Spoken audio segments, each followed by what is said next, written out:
Ibu bapak, saudari-saudara, keluarga-keluarga Katolik yang terkasih. Kitab suci penuh dengan kisah mengenai keluarga, kisah mengenai kelahiran, kisah mengenai kematian, kisah mengenai konflik, termasuk kisah mengenai krisis. Merenungkan banyak kisah mengenai keluarga, pada akhirnya kita semua kembali kepada keluarga kudus Nazaret, Yesus, Maria, dan Yusuf. Barangkali banyak di antara kita yang bertanya mengenai keistimewaan keluarga kudus Nazaret. Memang ada banyak sekali jawaban, tetapi salah satu jawaban yang penting dan bermakna ialah keluarga kudus Nazaret menjalani kehidupan dalam keluarga seperti yang lazim pada zaman itu dengan kasih yang biasa. Keluarga kudus Nazaret merajut kasih yang biasa itu dalam rutinitas hidup sehari-hari. Ada 3 hal yang bisa kita renungkan terkait dengan kasih yang biasa yang hidup dalam keluarga kudus Nazaret. Yang pertama adalah kesederhanaan keluarga kudus Nazaret. Yang kedua, merajut kasih yang biasa dalam rutinitas hidup sehari-hari. Dan yang ketiga itu memberi ruang kepada Yesus. Kita mulai dari yang pertama, mengenai kesederhanaan keluarga kudus Nazaret. Penting untuk kita sadari bahwa anak Allah yang menjadi manusia hidup selama beberapa tahun dalam keluarga manusiawi yang sederhana dan biasa. Allah justru menempatkan dirinya dan mengambil bagian dalam kenyataan yang sederhana dan biasa. Yesus lahir dan dibesarkan dalam sebuah keluarga. Jejak hidup Yesus ditemukan di dalam keluarga.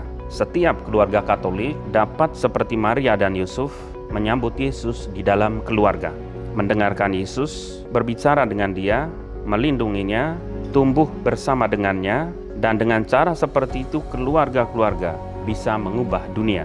Kita masing-masing juga dapat dipilih dan dipakai oleh Allah untuk menjadi tempat tinggal bagi Yesus, anak Allah yang menjadi manusia. Di dalam kitab suci dikatakan, lalu ia pulang bersama-sama mereka ke Nazaret, dan ia tetap hidup dalam asuhan mereka, dan ibunya menyimpan semua perkara itu di dalam hatinya. Dan Yesus makin bertambah besar dan bertambah hikmatnya, dan makin dikasihi oleh Allah dan manusia. Di Nazaret, seperti kita baca di dalam kitab suci, tidak ada jejak mujizat atau penyembuhan ataupun khotbah.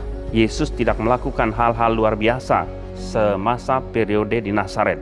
Segala sesuatu berjalan biasa di Nazaret, sesuai dengan kebiasaan keluarga Israel yang taat dan bekerja keras. Ibu memasak dan melakukan semua pekerjaan rumah tangga. Ayah, seorang tukang kayu, bekerja dan mengajari anaknya untuk bekerja. Merajut kasih yang biasa dalam rutinitas hidup sehari-hari, sebagaimana ditampakkan oleh keluarga kudus Nazaret, itu menerangi kehidupan keluarga kita masing-masing dengan cara yang baru.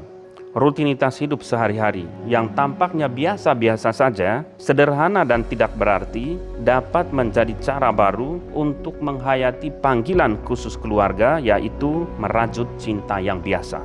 Apapun yang kita lakukan sehari-hari di rumah, di tempat kerja, di sekolah, walaupun itu seakan-akan tidak ada kaitannya langsung dengan tugas penerusan iman, senyatanya menjadi cara bagi kita untuk mencintai dan tidak membenci, menciptakan ruang untuk saling membantu, tidak masa bodoh atau bermusuhan.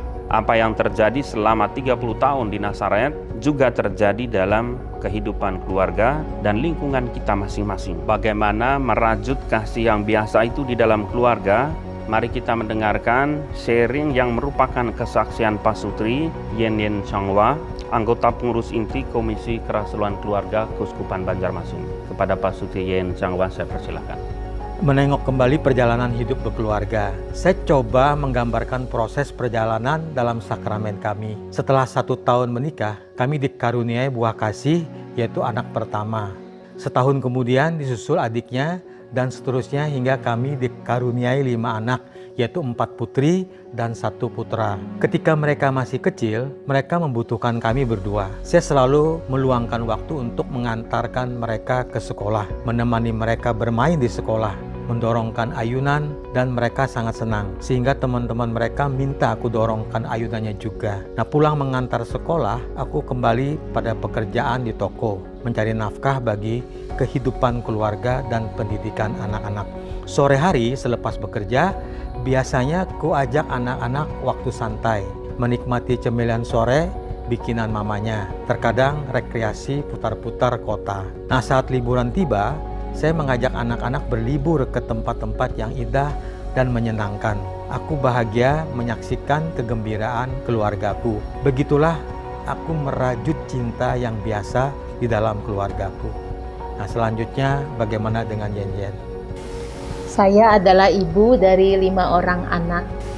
Dan bisa dibayangkan ya, waktu kecil betapa repotnya saya mengurus mereka. Mulai sejak pagi, membangunkan mereka, membawa mereka ke kamar mandi untuk memandikan. Dasar saya basah kuyup karena air. Dan kemudian memasakkan sarapan bagi mereka karena saya membiasakan mereka sarapan. Akhirnya saya mengantarkan ke sekolah. Tapi semua itu bukan beban bagi saya. Saya mengenang masa-masa itu sangat bahagia dan rindu untuk terulang kembali. Sekarang anak-anak sudah dewasa, sudah mandiri, mereka sudah meninggalkan rumah untuk bekerja di kota lain. Namun setiap minggu pagi saya selalu bertanya melalui grup WA keluarga kami. Anak-anak sudah pada misa belum? Putri kedua kami senang mendapat pertanyaan ini, yang menunjukkan bahwa mamanya masih perhatian pada imannya. Namun beda dengan putri pertama kami, dia berkomentar begini, "Bukan anak mama lah kalau tidak misa hari Minggu." Mendengar jawaban ini, saya sungguh lega. Dalam kehidupan berelasi, dalam perkawinan pun kami mengalami pasang surut. Terkadang relasi kami mengalami drop, pasanganku menjengkelkan, bahkan melukai perasaan. Namun, saya ingat akan pesan almarhum Bapak Uskup FX Projosuto. Beliau mengatakan, "Kamu menikah bukan dengan malaikat, tetapi dengan manusia." Kesadaranku muncul kembali bahwa aku harus terus mencintai dan terus mengampuni setiap hari sebagai sebuah keputusan. Dan itulah merajut cinta yang biasa dalam kehidupan kami sekeluarga.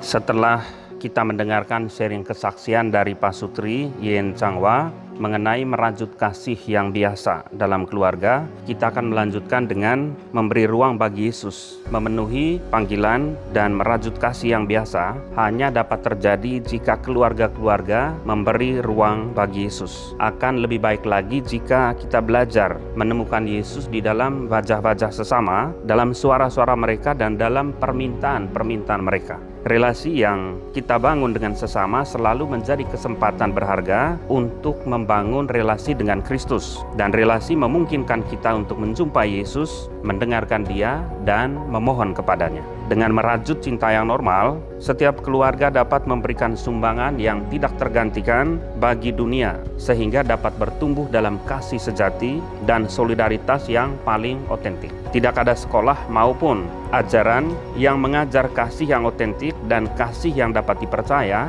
selain keluarga-keluarga. Bagaimana membuat ruang bagi Yesus dalam keluarga? Mari kita sekali lagi mendengarkan sharing yang merupakan kesaksian dari Pak Sutri. Saya persilakan. Saya selalu membuat ruang bagi Yesus. Dalam keluargaku, setiap pagi saya dan Yen mengantar anak-anak menuju ke sekolah. Di dalam kendaraan, kami berdoa pagi bersama. Diawali menyanyikan lagu Selamat Pagi Bapa. Kemudian dilanjutkan dengan doa pagi yang kami hafalkan dari buku saku yang disusun oleh Bapak Uskup Prajosuta almarhum. Saya membuat ruang bagi Yesus melalui melihat gambar Allah dalam diri Yen. Dia selalu hadir dalam setiap kesulitan hidup yang kuhadapi. Di saat-saat aku terpuruk karena usaha, dengan sukacita dan rela Yen mengambil alih perekonomian, berjuang dengan berjualan makanan secara online, mempertahankan kondisi finansial bagi kehidupan kami. Cinta tanpa syarat Yen, meski aku dalam kondisi mengecewakannya. Inilah cinta Yesus. Bagaimana selanjutnya Yen? Ya, saya membuat ruang bagi Yesus melalui mengajari anak-anak kami berdoa. Saya teringat anak kami, Markus, usia 3 tahunan. Saat itu kendaraan kami mogok karena hujan yang sangat deras. Markus bilang begini, "Ayo mah kita doa." Begitu doa, mobil itu jalan kembali. Markus bilang begini, "Nah itu kan mah, karena doa mobil bisa jalan lagi." Saya juga mendorong dan melibatkan anak-anak dalam pelayanan gereja. Suatu ketika kami hadir di altar dalam satu misa sebagai petugas liturgi satu keluarga, dan itu tidak terjadi hanya satu kali. Saya juga membuat ruang bagi Yesus melalui relasi bersama Changwa. saya melihat gambar Yesus sendiri di dalam dirinya. Ketika saya sakit, Dia memijeti saya, sehingga saya tertolong dan sembuh. Ketika saya sibuk, Dia mengulurkan tangan membantu saya. Ketika saya sedih dan putus asa, Dia memberi semangat dan harapan untuk saya. Dan Dia selalu mendorong saya untuk melayani sesama. Kami berdua setiap pagi menghadiri misa harian di gereja dan berdoa rosario bersama-sama. Kami juga membuka diri untuk pelayanan kepada keluarga-keluarga yang mengalami masalah dalam relasi perkawinan mereka. Begitulah ruang bagi Yesus yang kami perjuangkan di dalam hidup keluarga kami. Menjalin cinta yang biasa, membuat kami menjadi pasutri yang luar biasa. Terima kasih Tuhan Yesus. Ibu bapak, saudara-saudari, keluarga-keluarga Katolik yang terkasih, keluarga Kudus Nazaret adalah teladan bagi kita, teladan bagi keluarga-keluarga Katolik untuk merajut kasih yang biasa dalam rutinitas hidup sehari-hari. Dan itu hanya mungkin jika keluarga-keluarga Katolik kita semua itu memberi ruang bagi Yesus dan menemukan wajah Yesus dalam diri pasangan, dalam diri anak-anak, dan juga dalam diri sesama. Tuhan memberkati.